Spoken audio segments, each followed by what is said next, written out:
नमस्ते सभी को।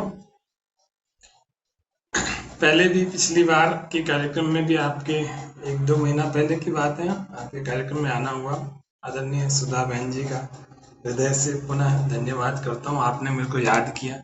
ऐसे ही लोकोपकार के कार्यों में याद करते रहेंगे तो ज्ञान विज्ञान का, आर्य समाज के लोगों का अच्छा सदुपयोग होगा, लोगों का स्वास्थ्य अच्छा बनेगा तो अच्छा संसार बनेगा, अच्छा संसार बनेगा तो अच्छा समाज बनेगा। आज हम वात रोगों और उनके निवारण के कारण के और उनके निवारण के विषय पर बात करेंगे थोड़ी देर। वात रोग है क्या? वात शरीर में 3 दोष होते हैं, 3 बैलेंस होते हैं या 3 महत्वपूर्ण घटक होते हैं। यदि हम एक एक शब्द की बात करें तो पहला है वात दोष, दूसरा है पित्त दोष और तीसरा है कफ दोष। वात दोष, पित्त दोष और कफ दोष, अगर ये 3 मिलाते हैं तो इनको त्रिदोष कहते हैं। वात इन तीनों में मुख्य है, प्रमुख है। आपने पूछा था कि किस विषय पर आप बात रखेंगे, तो मैंने इनको निवेदन किया कि मैं वात दोष सबसे ज्यादा आज बढ़ा हुआ है, क्योंकि मेरे को ये ध्यान है कि इनकी कक्षा में ज्यादातर 40 के ऊपर के लोग जुड़े हुए हैं, ऐसा मुझे लगता है ना। तो 40 के ऊपर जैसे ही बढ़ता है व्यक्ति, वैसे वात दोष का बढ़ना स्वाभाविक रूप से शुरू होता है। शरीर बचपन में किशोरावस्था तक, बाल्यकाल से किशोरावस्था तक जो हमारा दोष बढ़ता है वह होता है कफ दोष। जब युवावस्था की बात करते हैं, प्रौढ़ावस्था की, युवावस्था से प्रौढ़ावस्था तक, वह होता है हमारा पित्त दोष, गर्मी का दोष। और वात दोष हमारी 40 के ऊपर की आयु में बढ़ने लगता है, और जैसे ये बढ़ने लगता है तो तमाम तरह के रोगों को लेकर के आता है। इसको आज हम थोड़ा स्लाइड के माध्यम से समझते हैं तो और अच्छे से स्क्रीन पर समझ पाएंगे। मैं बोलता भी जाऊंगा, आप सामने देखते भी जाएंगे। एक बार सभी सीधे होकर बैठेंगे, थोड़ी देर बिल्कुल कानों को, आंखों को और दिमाग को खोल करके ढंग से सुनेंगे, समझेंगे, तो इस 20 मिनट का, 25 मिनट का अच्छे से सदुपयोग हम कर पाएंगे। वात दोषों के कारण और निवारण, ये हमारा आज का विषय है। परिचय देखते हैं। आयुर्वेद के अनुसार शरीर में त्रिदोष ही शरीर को स्वस्थ रखने और रोगी होने के लिए उत्तरदायी होते हैं। शरीर आपका स्वस्थ रहेगा या बीमार होगा, इसके लिए कौन दोषी है? त्रिदोष है। दोष बोलने में तो ये दोष आते हैं, वास्तव में ये एक गुण का भी काम करते हैं, है ना। अगर ये ठीक है, अपने बैलेंस में है, तो आपको स्वस्थ, अपने को स्वस्थ रखेंगे। और यदि ये बिगड़ गए तो यही दोष अर्थात हमें रोगी भी बना देंगे। वात एवं वायु, ये दोनों ही संस्कृत के शब्द वा गति गंध नयोः धातु से जुड़े हैं। इसके अनुसार जो तत्व शरीर में गति या उत्साह उत्पन्न करे वह वात या वायु कहलाता है। ये आचार्य यास्क ने निरुक्त में इस धातु का निरुक्ति की है। महर्षि दयानंद ने भी शायद एक जगह कहीं इसका वायु का यहाँ पर निरुक्ति जो इसमें लिखी है वो धातु लिखी है। इस प्रकार यदि सभी प्रकार की शरीर में जो गतियां होती है वो किस वजह से होती है? वात के कारण से होती है। वात का सरल शब्द है वायु। इसको आयुर्वेद में प्राण भी कहा गया। योग के कई ग्रंथों में वात को प्राण कहा गया, वायु को प्राण कहा गया, उपनिषदों में वात को प्राण कहा गया।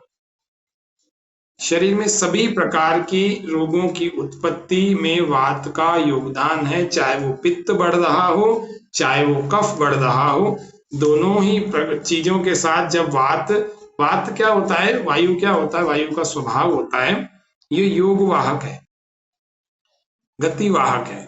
पित्त के साथ मिलेगा तो पित्त जैसा हो जाएगा, और कफ के साथ मिलेगा तो कफ जैसा हो जाएगा। अगर ये बिगड़ जाए तो ये 80 प्रकार के दोष रोगों को लेकर के आता है। इस प्रकार आयुर्वेद में सभी प्रकार के रोगों का मूल कारण इसी वात से का बिगड़ना ही, यानी प्रकोपित होने का मतलब बिगड़ना ही है। जहाँ सामान्य दशा में वात जो है वो दोषों और दूष्यों यानी धातुओं, मलों और उपधातुओं को अलग अलग रखता है, यानी विभाग भी करके रखता है अगर ये शरीर में ठीक प्रकार से काम कर रहा है। वहीं अगर ये बिगड़ जाए, कुपित हो जाए, तो इनको आपस में संयुक्त कर देता है, जिससे रोग उत्पन्न हो जाते हैं। मतलब मिक्स कर देता है, तो जिससे रोग उत्पन्न हो जाते हैं। अगर वात ही बिगड़ जाए अकेला तो 80 प्रकार के दोष उत्पन्न होते हैं, और पित्त बिगड़ता है तो 40, और कफ बिगड़ता है तो 20 प्रकार के दोष होते हैं। क्यों बिगड़ता है, मन में सवाल आता होगा आपके, क्यों बिगड़ता है? तो बोले एक तो अपन वेगों को रोकते हैं, है ना, वेग रोध से हमें बचना चाहिए, मल का वेग नहीं रोकना चाहिए, मूत्र का वेग नहीं रोकना चाहिए, छींक का, उबासी का, डकार का, नींद का, अपान वायु का, हंसी का, रोने का, भूख का, प्यास का, वीर्य का, ऐसे कई कई सारे वेग होते। 13-14 प्रकार के अधारणीय वेग आयुर्वेद में महर्षि चरक ने बताए। अगर उनको हम रोकेंगे तो शरीर में वात बिगड़ेगा, और वात बिगड़ेगा तो भैया फिर वात शामक औषधियों को लेना पड़ेगा, अथवा वात शमन करने के लिए कोई और तरीके अपनाने पड़ेंगे। 2 नंबर पर देखते हैं, यदि पुराना भोजन नहीं पचा है और उससे पचने से पहले, तेज भूख लगने से पहले आपने नया भोजन कर लिया, तब भी वात बिगड़ेगा। रात को देर तक जाग रहे हैं, वात बढ़ेगा। ऊंचा बोल रहे हैं, तेज बोलता है, कई व्यक्तियों की आदत होती है, सोचते हैं तेज बोलूंगा ना तो मेरी बात ज्यादा मानी जाएगी, ऐसे सोचते हैं, तेज बोलने की आदत हो जाती है। अपनी शक्ति की अपेक्षा बहुत ज्यादा मेहनत करते, बहुत ज्यादा श्रम करते, लंबी यात्रा कर रहे हैं और धक्के झटके लगते जा रहे हैं, और उसको लगता है कि लंबी यात्रा करने से मेरे जो है मेरे उद्देश्य पूर्ण हो रहे हैं, लेकिन शरीर में वात बढ़ रहा है वो कभी नहीं देखता। और देखते हैं हमेशा रूखे, तीखे, कड़वे, कसैले, जबरदस्ती करेले का रस पी रहे हैं। अरे क्यों पी रहे हो, कारण तो होना चाहिए ना। सुबह सुबह करेला भी पी रहे हैं, गेहूं का जवारा भी पी रहे हैं, क्यों पी रहे? एक कोई विशेषज्ञ से पूछो, एक रस पियो, केवल केवल एक रस, और नहीं कोई समस्या नहीं है, नारियल पानी पियो, त्रिदोष सम रहेंगे। किसी भी रस को जबरदस्ती पीने से, कोई टीवी पर देख लिया, यूट्यूब पर वीडियो देख लिया, कुछ भी कभी भी शुरू कर देने से व्यक्ति बीमार के अलावा कुछ नहीं होता है, ध्यान रखना। हमेशा कसैले, मिठास जीवन में न तो भोजन में है न वाणी में, दोनों में नहीं है। सोचेंगे बात बड़ा हुआ, नींद ही नहीं आती, नहीं आएगी। बात बड़े वाले को कभी नींद नहीं आएगी। सूखे मेवे ज्यादा खा लेते हैं कि मेरे को तो पता लगा है कि ना इसमें खूब ताकत होती है, मुट्ठी मुट्ठी भर के खा लिए।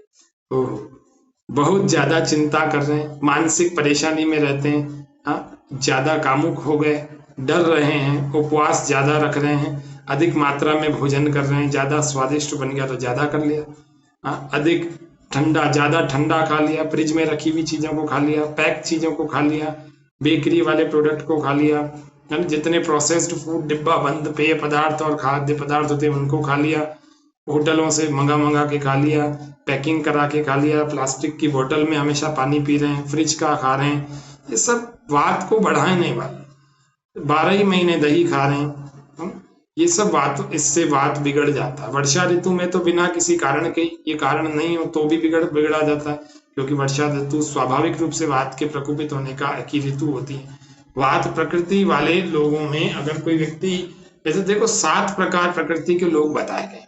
एक होते हैं वात प्रकृति के लोग, एक होते हैं पित्त प्रकृति के लोग, एक होते हैं कफ प्रकृति के लोग, एक होते हैं वात पित्त प्रकृति के लोग, एक होते हैं कफ पित्त प्रकृति के लोग, एक होते हैं वात कफ प्रकृति के लोग, एक होते हैं सम प्रकृति के लोग। इन 7 प्रकृतियों में आपकी कोई एक प्रकृति जरूर होगी, मेरी भी एक प्रकृति जरूर है।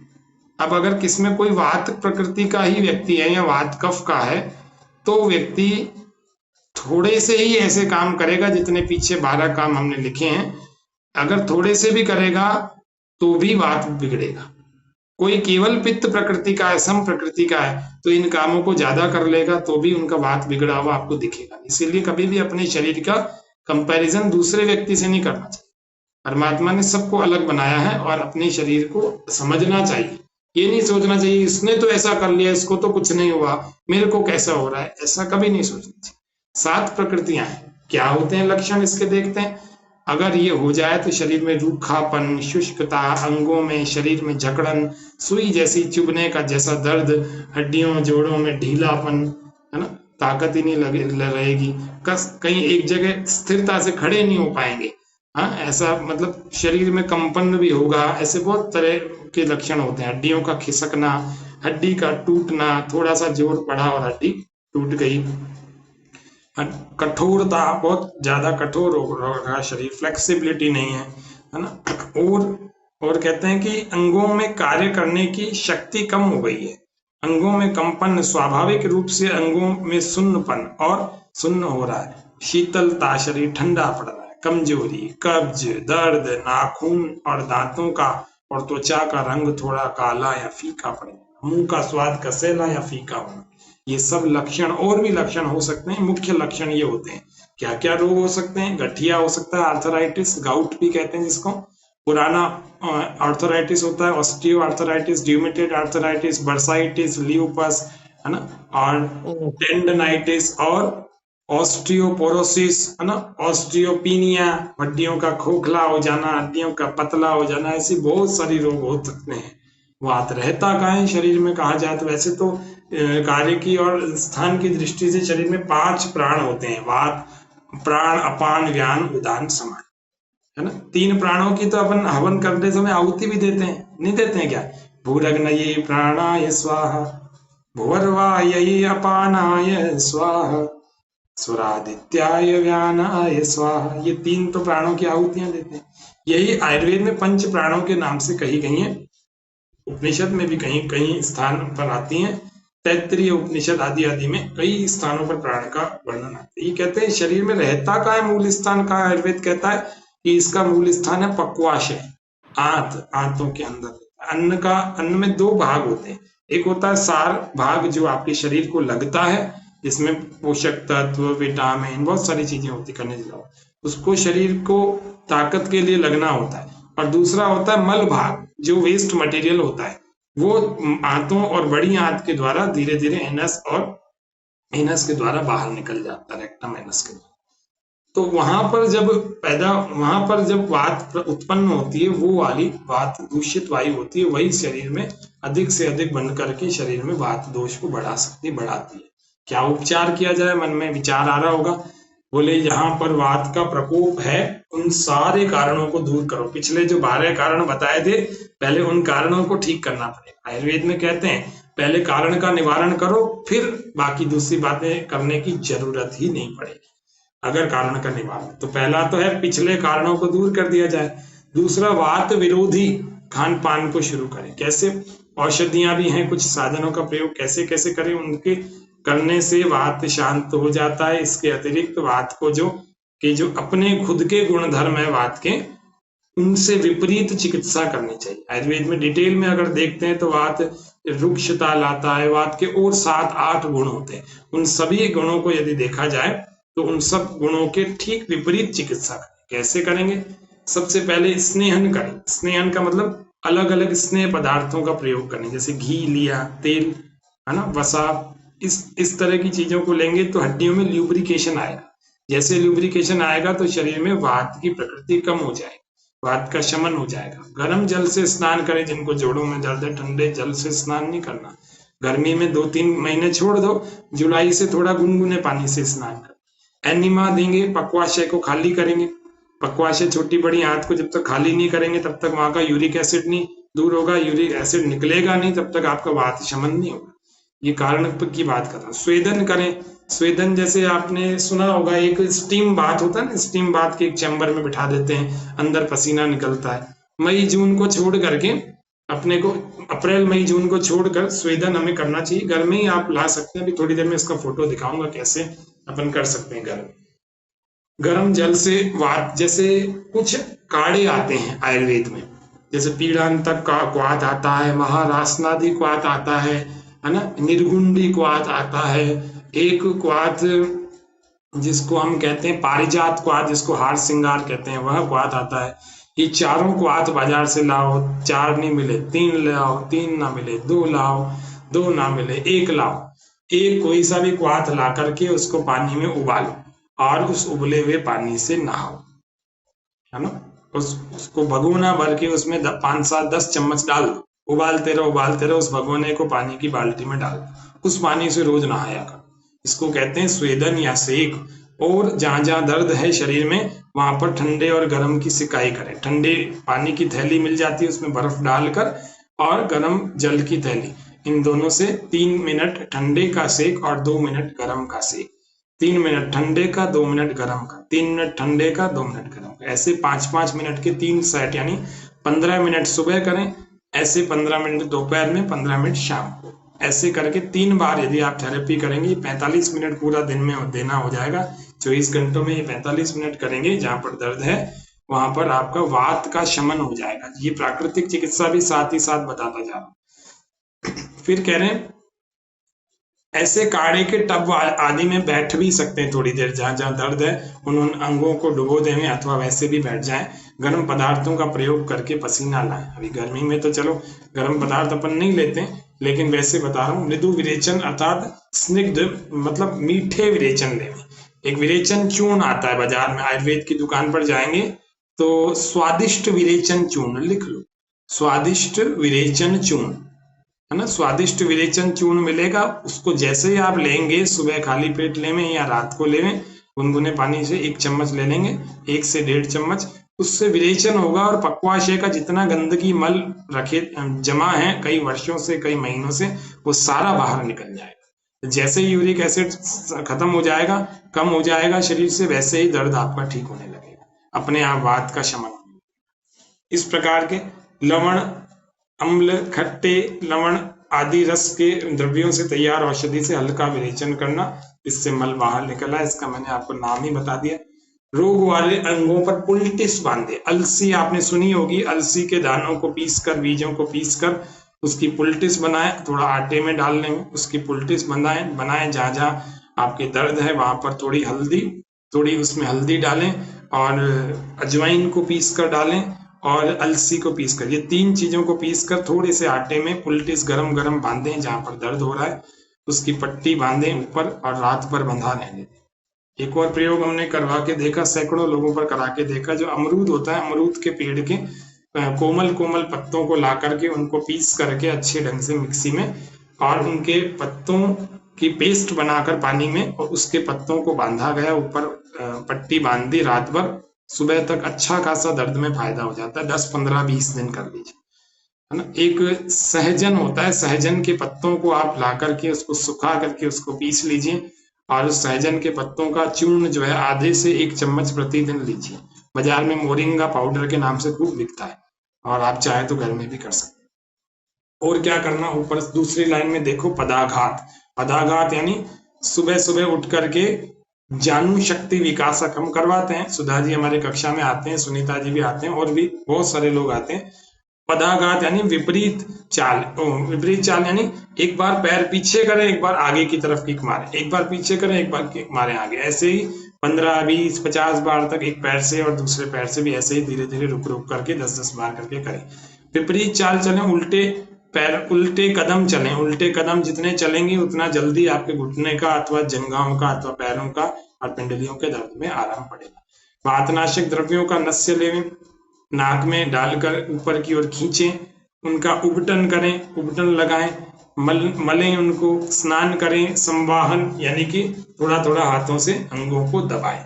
ऐसे ऐसे करेंगे तो ये वात शामक, ये सब आयुर्वेद में महर्षि चरक ने स्पष्ट रूप से, आचार्य सुश्रुत ने भी स्पष्ट रूप से इन्हीं उपायों को लिखा है।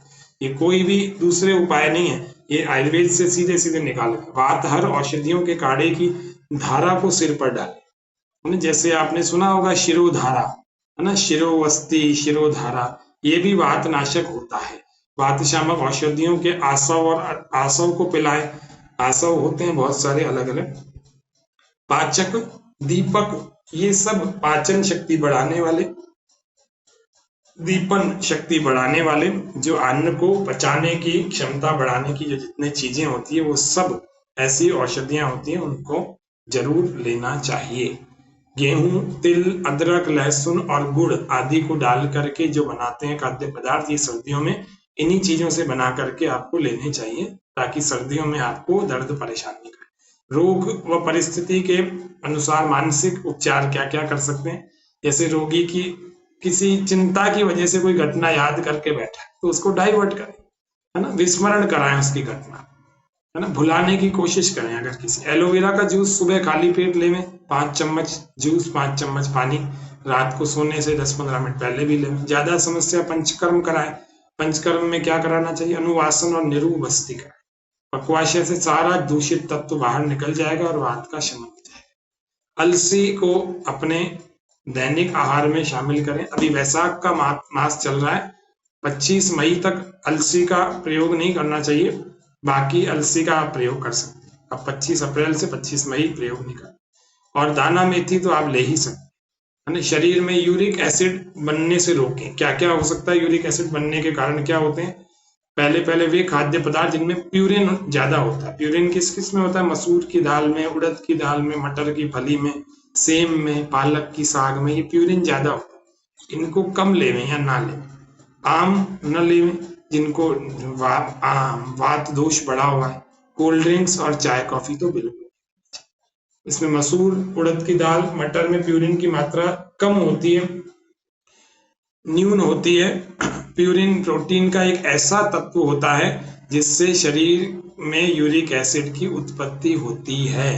ये ध्यान रखने चाहिए। क्या क्या करना चाहिए? ये शिरोवस्ती है, जिनके मानसिक समस्या है वो ऐसे छाछ से, दूध से ले सकते हैं, अलग अलग औषधियों से ले सकते हैं। और जिनके वात दोष बढ़ा हुआ है, जो आज हमारा विषय है, उसमें अलग अलग काढ़ों से ले सकते हैं, अलग अलग वात शामक औषधियों से ले सकते हैं। ये शिरोवस्ती है, ये शिरोधारा था और ये शिरोवस्ती है ना। उसके बाद हम कटिवस्ती और पृष्ठवस्ती और स्कंदवस्ती ये देख रहे हैं। अलग अलग जो है भागों पर शरीर के, चाहे कमर का हो, चाहे पीठ का हो, कहीं पर भी दर्द है, रीढ़ की हड्डी में भी कहीं पर समस्या चल रही है, तो उन सभी भागों में वो उड़द की दाल का ऐसे लेप लगाकर पूरा एक चक्र लगा देते हैं। उसके अंदर आयुर्वेदिक औषधियों को डालते हैं। 45 मिनट की ये थेरेपी होती है। इसको करवाने से वात शमन हो जाता है। फिर शरीर की मालिश भी करते हैं वो अलग अलग आयुर्वेदिक तेलों से। ये कटिवस्ती। ये जानुवस्ती, जिसके घुटनों में ज्यादा समस्या है वो जानुवस्ती का प्रयोग कराए। ये पंचकर्म, षटकर्म या प्राकृतिक चिकित्सा के केंद्रों पर मिल जाता है। ये पारिजात क्वाथ, जो नहाने के पानी में डालना चाहिए, जिनको उबाल के पीना चाहिए, है ना, ये सब पारिजात क्वाथ है। दूसरा पीड़ांतक क्वाथ है।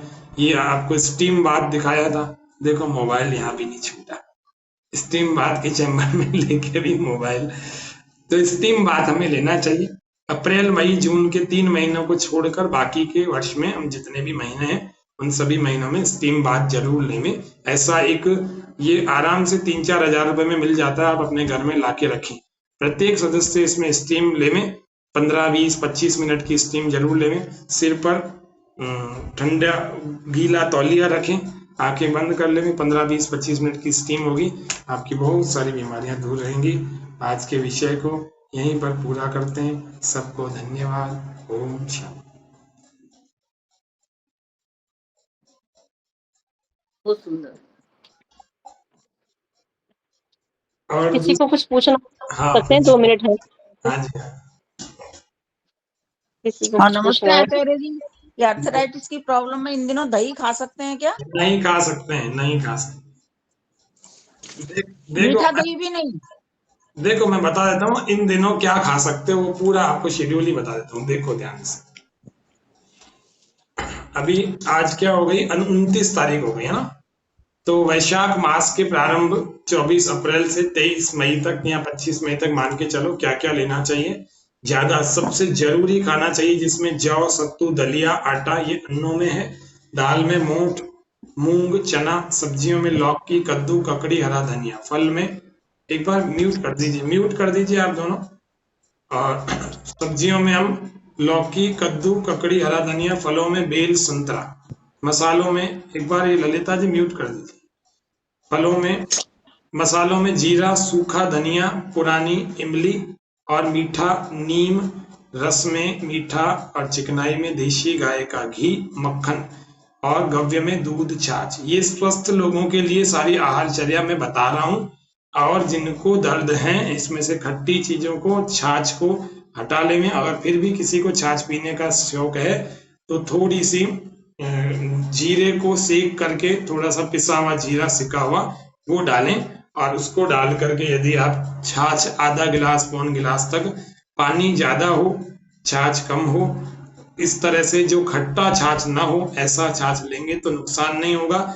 सुबह 10 बजे से लेकर शाम को 4 बजे तक लेंगे तो आप छाछ भी ले सकते हैं और दही भी ले सकते हैं।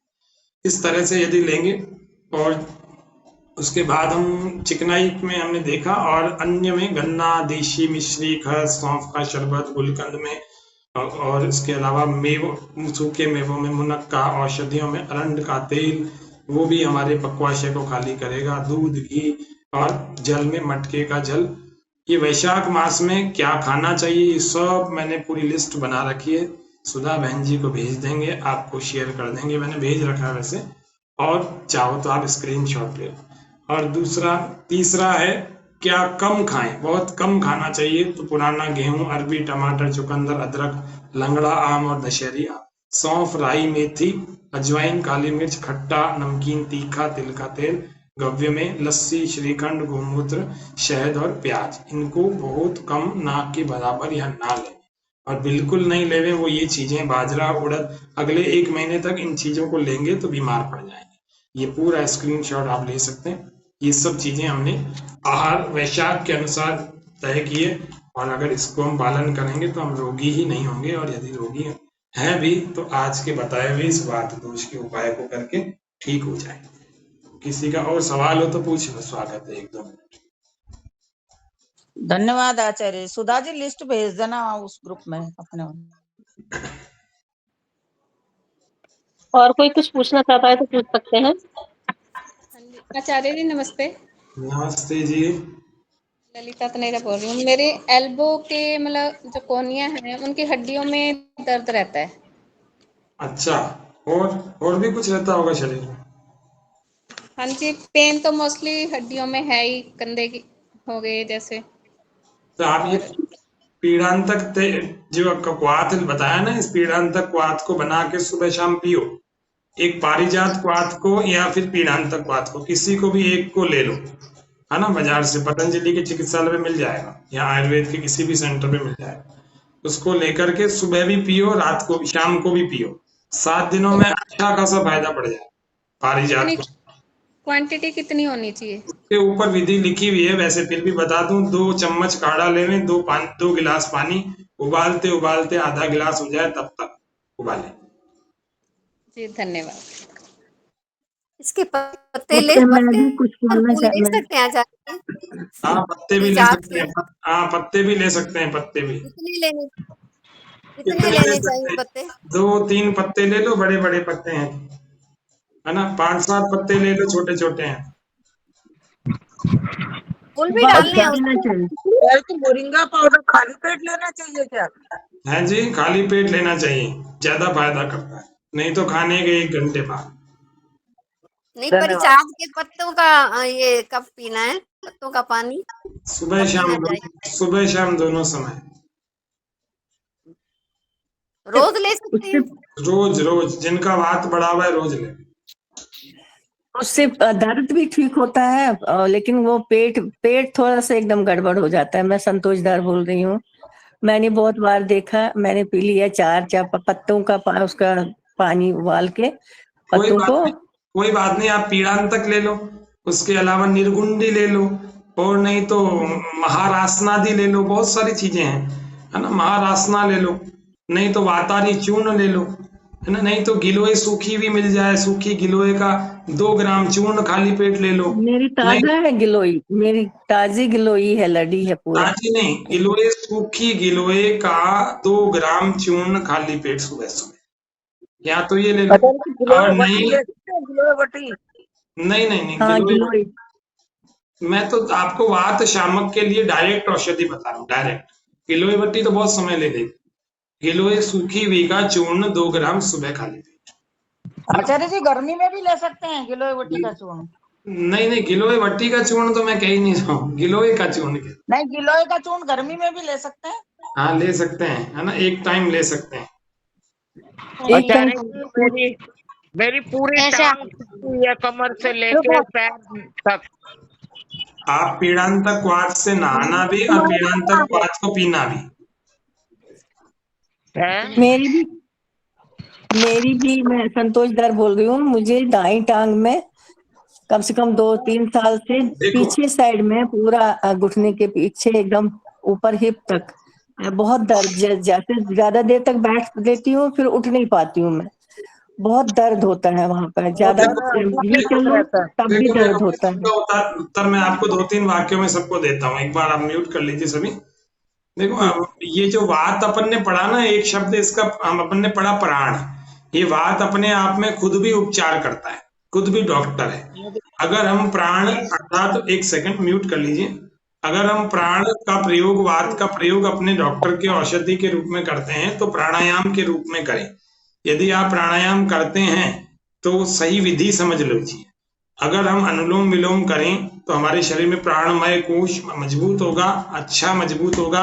और 5 मिनट करने से नहीं होगा, 20 मिनट से लेकर 40 मिनट तक करें। सुबह 7 बजे से पहले करें। एक विधि बता रहा हूं, उस विधि से करें।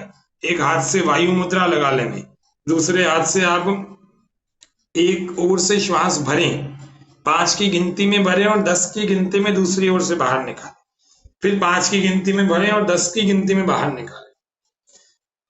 पूरक और रेचक का 1:2 यह होना चाहिए। अगर इस अनुपात से आप बिल्कुल आंखें बंद करके सुबह शांत होकर के यदि इसको करते हैं और रात का भोजन यदि 7-8 बजे तक कर लेते हैं, रात को 10 बजे तक सो जाते हैं, सुबह थोड़ा व्यायाम भी करना चाहिए, सुबह थोड़ा मूवमेंट करना चाहिए, कुछ सूक्ष्म व्यायाम करने चाहिए। हमने सूक्ष्म व्यायाम खूब करवाए लोगों को। हमारी प्रातःकाल में एक 5 बजे की कक्षा भी चलती है, आप उसमें भी कभी आना चाहे तो उसमें भी आपका स्वागत है। एक 7 बजे भी चलती है, एक 8 बजे भी चलती है। तो थोड़े दिन आपको डिटेल में अगर किसी को और अच्छे से जानना भी क्या क्या करें तो हम हमारा वीडियो भी बना हुआ है, चाहे तो वीडियो भी भेज देंगे। और नहीं तो आप उस कक्षा में लाइव आकर के भी सीख सकते हैं, उसका भी, उसमें भी आपको सिखा देंगे। कोई बहुत बड़ा काम नहीं है। आपको इसी प्रकार का गूगल मीट का लिंक है, उसमें आप स्वागत है, आप आ सकते हैं। और रही बात नहीं तो आपको वीडियो भेज देंगे सुधा जी को, वो आप सबको भेज देंगे। अब बोलिए सरला जी। जी, अब मैं तो करती हूँ रोज वॉक पे जाती हूँ। सुबह पार्क में हम योगा वोगा सब प्राणायाम सब करते हैं। अच्छी बात है। और ऑनलाइन से भी ये है, सुषमा जी यहाँ पे है गुड़गांव में, वो सुबह क्लैपिंग वगैरह करवाती है 15 मिनट। धन्यवाद आपका आचार्य जी, धन्यवाद आपका। मैं चाहती हूँ कि आप हमें अपना वो लिंक जरूर शेयर कीजिए करें जो आपने सुबह क्लासेस बताई हैं, और उसके बारे में फिर हम आपसे रेगुलर बात भी कर सकेंगे और आपकी क्लासेस को अटेंड भी कर सकेंगे। आप प्लीज शेयर कीजिए वो। ये देखो मेरा नंबर मैंने लिख दिया है, इस पर आप व्हाट्सएप कर देना। ये मैंने नंबर लिख दिया है, इस पर आप व्हाट्सएप कर देना तो आपको मैं लिंक भेज दूंगा। नहीं तो सुधा बहन जी के पास मेरा नंबर है, वो आपको शेयर कर सकते हैं। नहीं तो मैंने लिख भी दिया, दोनों चीजें आपको उपलब्ध करा दी। सरला जी कुछ कह रहे थे? अब देखो आधा घंटा है, बहुत सारे प्रश्न है, तो जितना सीमा थी उतनी ले ली। बाकी अब आपके समय की सीमा सबकी हो रही है और मेरी भी अगली कक्षा है, तो हम अगली बार फिर मिलेंगे। सबको धन्यवाद। हाँ जी, तो हम कहीं विराम देते हैं। आचार्य का बहुत बहुत धन्यवाद जिन्होंने कि आज हमारे लिए इतनी उपयोगी बातें बताई। और यदि बहनों आपने ध्यान से सुना हो तो एक बात जो आचार्य जी ने बताई थी, अक्सर ही उसमें गलती करते हैं लोग। क्योंकि सुबह सुबह मैं भी घूमने जाती हूँ पार्क में, तो देखती हूँ वहां पर कि जूस वाले के यहाँ पर बहुत भीड़ लगी रहती है, लेकिन एक गिलास लेंगे और उसमें कितनी तरह का जूस मिलवाते हैं लोग वहां पर खड़े खड़े। इसमें आंवले का भी डाल दे, इसमें वो भी मतलब कितने तरह के आते हैं, एलोवेरा भी डाल दे, गिलोय भी डाल दे, सब कुछ उसमें मिलवा लेते हैं। लेकिन पहले हम भी ऐसे ही करते थे, लेकिन जब से आचार्य जी को सुना है तब से सिर्फ एक ही जूस पीते हैं हम, और उससे फायदा भी बहुत हुआ है। तो मैं चाहती हूँ कि हम अधिक से अधिक जो आचार्य जी ने बताया है उन बातों को अपने जीवन में अपनाएं और साथ में योग को भी अपनाएं, तो निश्चित ही हमारे लिए उससे फायदा होगा। और आचार्य जी तो ना जाने कितने लोगों का फायदा पहुंचा रहे हैं, और आपकी क्लास में तो विदेश से भी लोग जुड़ते हैं और वो सभी लाभान्वित हो रहे हैं।